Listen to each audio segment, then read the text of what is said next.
What if I told you that the strongest man in your family might also be the loneliest? And not because nobody loves him, but because everybody assumes he's okay. You see, he's the dependable one. He's the one people call when the car won't start, when things are broken around the house and someone needs to fix it. He's the one who shows up before anyone and without being asked. And then one day he starts disappearing, but not physically, but emotionally.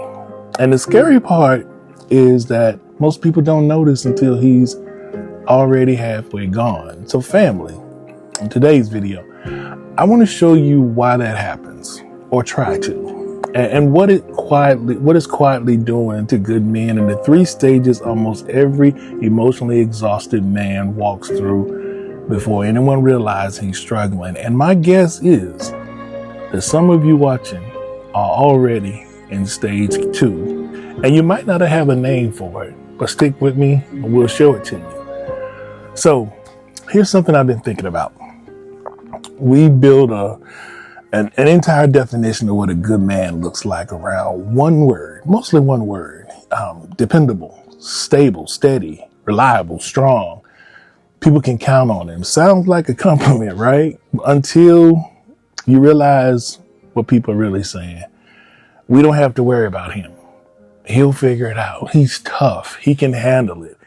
He always does.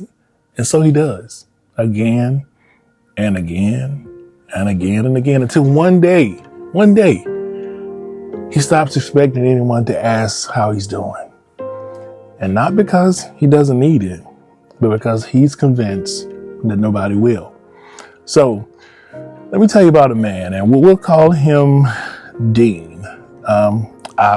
I've changed some of the details, but it's a relatable story.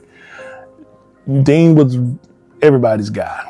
When his brother lost his job, Dean paid the rent, bought groceries for the family. When someone's battery died, Dean took care of it, got there before AAA. He had to jump on cables. When church ended, Dean stayed behind, stacking chairs, while everyone else headed home, just helping out the volunteers. Good man, a faithful man. So one evening, his wife asked, "Babe, can you take out the trash?" He didn't yell. He didn't slam the door. He simply walked outside, stood at the curb, and stared into the darkness. Because it wasn't about the trash. It wasn't about the trash at all. It was the way to realizing he couldn't remember the last time someone had done something for him without him asking. And here's the tragedy. He never said a word, because somewhere along the way, he believed good men aren't supposed to need anything. But family, there's a difference between being needed and being seen, appreciated, and known. A man can be needed by everyone in his household and still feel invisible. People appreciate what he provides. Few people ask what he's carrying. And that gap, that's where the loneliness quietly grows. So can I ask you a question? When was the last time someone looked you in the eyes and asked you, how's your heart? Not your job, not your finances, not how things going at the house, not the kids, but your heart. And then waited for an answer. For a real answer, an engaging answer. You know, drop in the comments. Let me know. One word, yeah. You can say, I don't remember, I can't remember, or today, if it happened to you, or yesterday it happened, it blew your mind. Just drop me a comment. Now, I told you about 3 stages. And so I call those 3 stages the slow disappear, because men rarely just leave at once. They disappear in phases and in pieces. So stage 1, he goes quiet. He stops sharing the little things, work frustration, random dreams, random thoughts, disappointments, nothing dramatic. He simply decides It's not worth bringing it up. Nobody cares. Nobody's listening. And people keep calling on him. They call him easygoing because he's actually become so isolated. So stage 2, he goes numb. This is the stage 2 that I was referring to. This is where I think many men watching are living. Functional, working, paying bills, showing up, smiling. But inside, everything feels muted. The hobbies don't interest you anymore. Conversation feels exhausting, and life becomes something he manages instead of something he enjoys. And because he's still producing, nobody notices it. Family, a functioning man can still be a hurting man. And stage 3, he goes gone. Sometimes he leaves the relationship or the marriage. Sometimes he leaves emotionally. He checks out. And sometimes he stays in that same spot, in that same chair every evening. But his hopes have packed his bags. And here's the cruel part. This is usually when people notice, but by then he's been slowly fading and disappearing. And I'm not describing a villain. I'm describing a tired man. Maybe I'm describing you. And if I am, I want you to hear from another man. It's not weak to need someone to check on you. That's not a flaw. That's just being human. So how do we stop this fade? How do we stop it? I call it the check-in method. Well, it's the check-in method. 5 simple steps, spell out the word check. C, catch yourself. Catch yourself pretending you're okay, but be honest. Stop answering every question with I'm fine. And for the letter H, honor. Honor what you're actually feeling. You don't have to judge your feelings, just admit that they're there. And the letter E, express one honest sentence. Not your whole life story, just one truthful sentence. For example, I've been carrying more than I've been able to over the last couple of weeks. The other letter C is choose one safe person.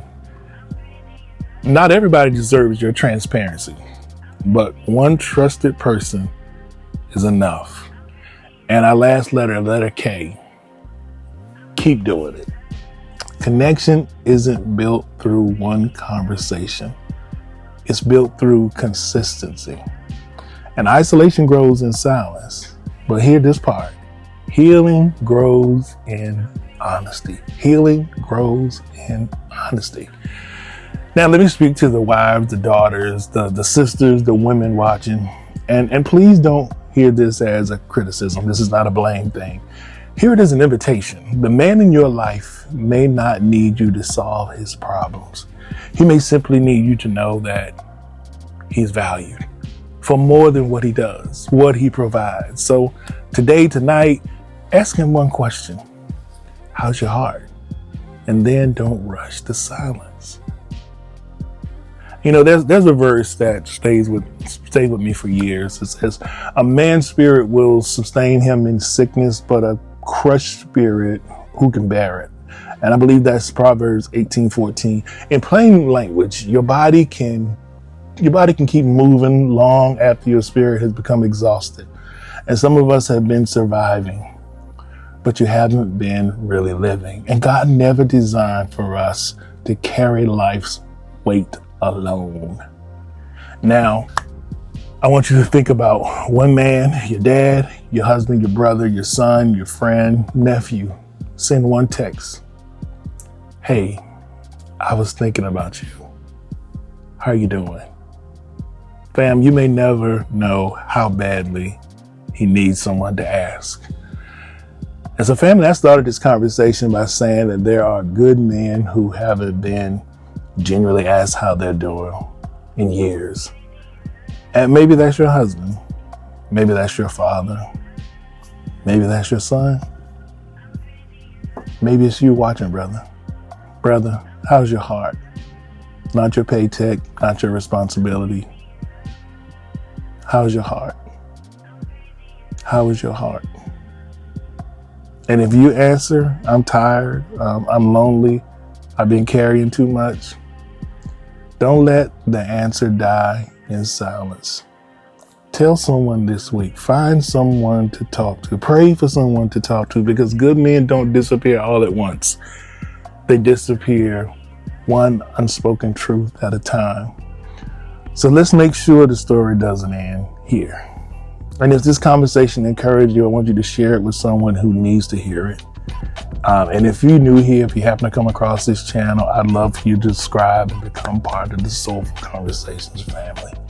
It's all about positivity and encouragement here. So, how are you really doing, brother? I don't want you to answer me. I want you to answer the person that you love. Until next time, take care of your heart. Take care of each other. And I'll see you in the next. God bless you, fam.